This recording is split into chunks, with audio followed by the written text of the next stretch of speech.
All right, next racing fans, we are back, and I've got a surprise for you. We have got the rolling chassis. Well, it's not roller yet, but we've got the chassis here that we're working on. Soon it's going to become a roller. I'd probably say like another month or so. Waiting on a couple items to come in, but we're making progress. We've got the motors basically almost done. We just got to get, I think, 2 of the blocks worked on, and then I have everything else to basically build them.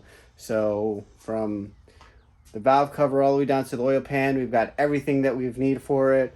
All the internals, externals, everything that we need for it. The only thing for motor related that we're waiting on, it's not really motor, but we're waiting on the power glide to come in. Other than that, for drivetrain related, we've got basically everything. So that being said, we're going to go ahead and turn this thing around so you guys can see what I've been doing so far. I know I haven't posted in a while. I appreciate my followers. Keep following me. If you haven't subscribed already, hit that subscribe button. I'm going to go ahead and be posting more videos now. I know it's been like 6 months since I posted a video, but we're going to get back to it. Going to start posting more, especially since we've got the build going full gear, and we're going to go from there. So let's go ahead and turn this thing around so you guys can see what I've been doing. All right, so as you guys can see here, the rear of the car has been cut out. I'm not going to say exactly what kind of car it is so far. Some of you guys are already going to know what it is because I've told some of you guys what kind of car I'm going to be doing. Some of you guys are still going to be wondering what kind of car it is. Some of you guys, just by the video of the inside of the car, are going to know exactly what kind of car it is. But go ahead and leave a comment below what you think the car is. If I give your comment a heart, then you're probably right. But from here, so I'll show you guys what's been done so far. So we've cut out the rear here to allow for the 4-link frame to fit in there. You can see there, we've got a plate welded there. We've got another plate over here. We've got a plate right there, another plate right there. And the 4-link frame is going to be welded to that. I've been cutting out the side here so that we can fit those big tires that we're putting in there. We're going to put some 31-inch tall tires by 13-inch wide tires on here, and hopefully it works out well for us. I don't see why it wouldn't, but I still have got to cut that side. So right about here, I've got to cut over, around, cut all this section out so we can fit the tire on that side. I started on this side first just to see where I need to cut at so we can get that everything pulled out. Now when I cut on that side, I know exactly where to cut, so it'll come out a lot easier. As you guys can see here, I've been working on the wiring of the car. So far on the car, I can say that everything is going to work. The headlights will work as normal, tail lights, turn signals, radio will work as normal. The dash cluster will work as normal, and everything else will work. Obviously the dash won't show speed or anything like that, but it'll work. It'll turn on. And we'll go from there. So what else? I'm going to keep the stock dash. We're going to make some holes in the corner where the roll cage will go in. We're going to keep the stock dash.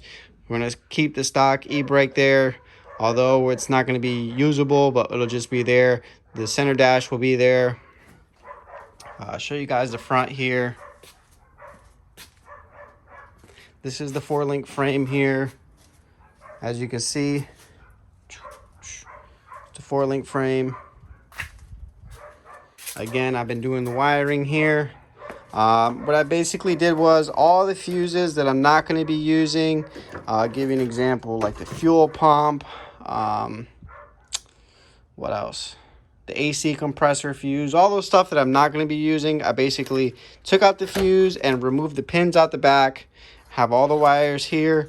What I'm basically going to do is pull them out of the car, pull out all those unnecessary wires. Probably going to save us about probably like 10 to 15 pounds on just wiring alone. I have to say though, this pillar here that I took out, that goes here, which is the same pillar here, it's a unibody car, so basically the frame and the body is all one piece. But from basically I cut from here to right about here, as you can see back there where I cut, that piece alone, not including anything that's up there, that piece alone just on one side is the same weight as the 4-link frame that I have. So we're saving a lot of weight back here. which is a good thing. And I have some thoughts on how I want to add some weight back here so that we can have a little better traction when we go down track. I have some ideas, and we'll go over that in another video. But so far, so like I said, we got the wiring done, all that done. The steering. So the steering, what we're going to do is I have on order a new rack and pinion. I guess what some people call it, a new rack and pinion that'll go down there.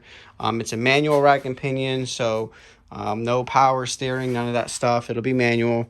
And then we're going to replace the steering shaft that goes down to it with a Motion Raceworks one that I have on the side over there.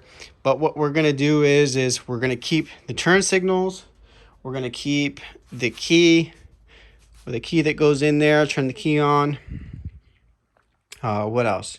So turn signals, the lights, when you turn on the lights from the side knob, well, that'll stay. And what I would do is basically these are all set on there with a clamp that goes over the OEM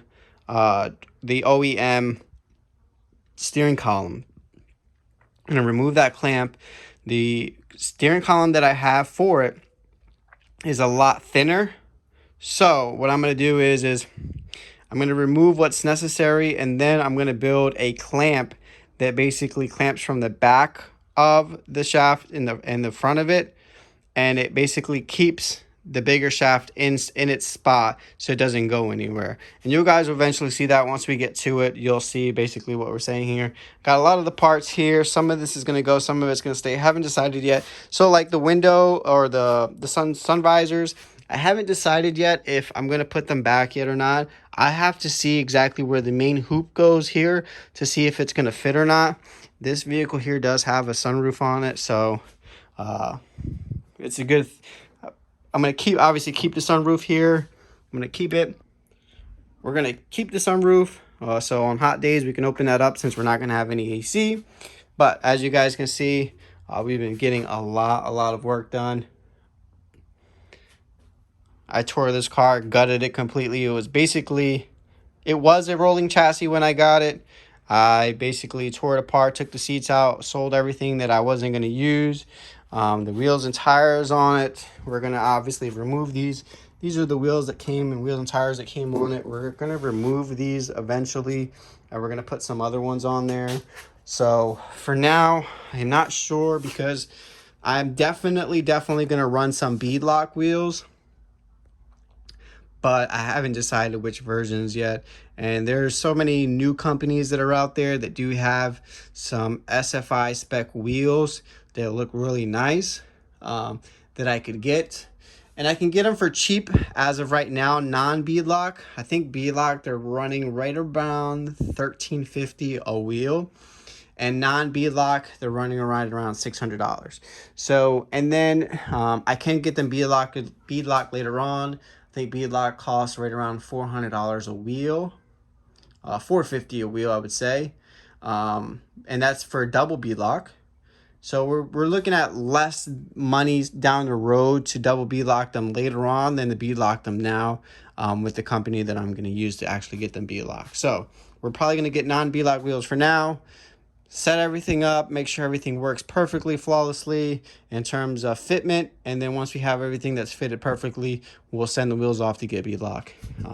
But my goal right now is basically, guys, is weld this 4-link frame in, get the rear housing in, get the brakes mounted, get the wheels and tires mounted, have it rolling so I can roll the car forward and back. So the days that I want to try to get it out the garage, I can get it out the garage. Because as you guys can see, I have a 1-car garage that I'm doing this in.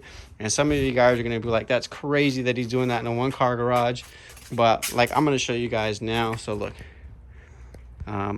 as you guys can see, it's a 1-car garage. The wall is literally right there, and the other wall is literally right there. So basically, it's a small garage. So we're gonna get it done. This is like the amount of space that I have here. I got the welder over there, so I can basically come over here and weld up what I need to get welded. Got the bandsaw here just in case I need to cut some metal or plate or tubing, whatever I need to do. But most of the tubing that I'm going to get this for this car, guys, is going to be pre-bent, done at Applied Racing Technologies over in St. Petersburg, Florida. If you guys never checked them out before, check them out. Again, they're Applied Racing Technologies. Really great company over there, guys. Great customer service. If you have some questions in regards to your build, they're A1. They'll help you out, give you the answers. I wasn't sure on which brakes to run. You know, they recommended the brakes, and they not only did they recommend the brakes, but they said why they would recommend those brakes. You know what I mean? Same thing with the housing, certain aspects of the housing, what they recommend and don't recommend, especially for the time and the power level that I'm wanting to run. So for my goal for this car, guys, is I want to be at roughly an 8.0 car. So an 8 flat car. So I want to run 8.0 at roughly, probably say like 160 or so. Right around there. Should get me to the 8.0 mark. But that's my goal for this car. We're going to do that 25 5-spec roll cage in it. I got to do some modifications to it, but we're definitely getting there. I've got to take out this padding here, the sound deadening padding that's down here, or sound deadening material. I've got to go to the store and get some dry ice. So basically, I guess the trick is dry ice, some rubbing alcohol on top of it, let it sit for about 10-15 minutes, and then come with a scraper, and it should just all pop right off. So that's what we're going to do here. And then this little spot here, I do have the piece that goes in there, which is right here. What I'm going to do is that's basically the drain hole there. Basically, once I get all this material up and out of there, I'll take that piece and basically silicone it back onto there and keep it shut there. But this is what we got going on so far, guys. I appreciate you guys, if the ones that actually watched throughout the whole video. I appreciate you guys. If you guys have any questions, comments, concerns, or, you know, any advice for me at all, I appreciate it. Like I said, my goal right now is just to get it rolling so that we can get going.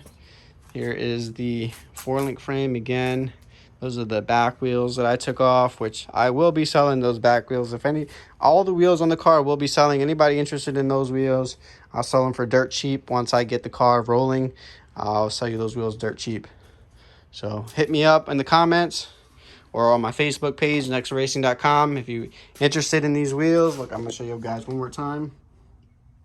Like I said, it's definitely got some road rash on it. They're used wheels. Definitely going to need new tires. But like I said, once I get the car rolling and I get the new wheels for this car, I'll definitely let these wheels go for dirt cheap. But again, guys, I appreciate you guys watching. Remember, stay tuned. We're next Racing.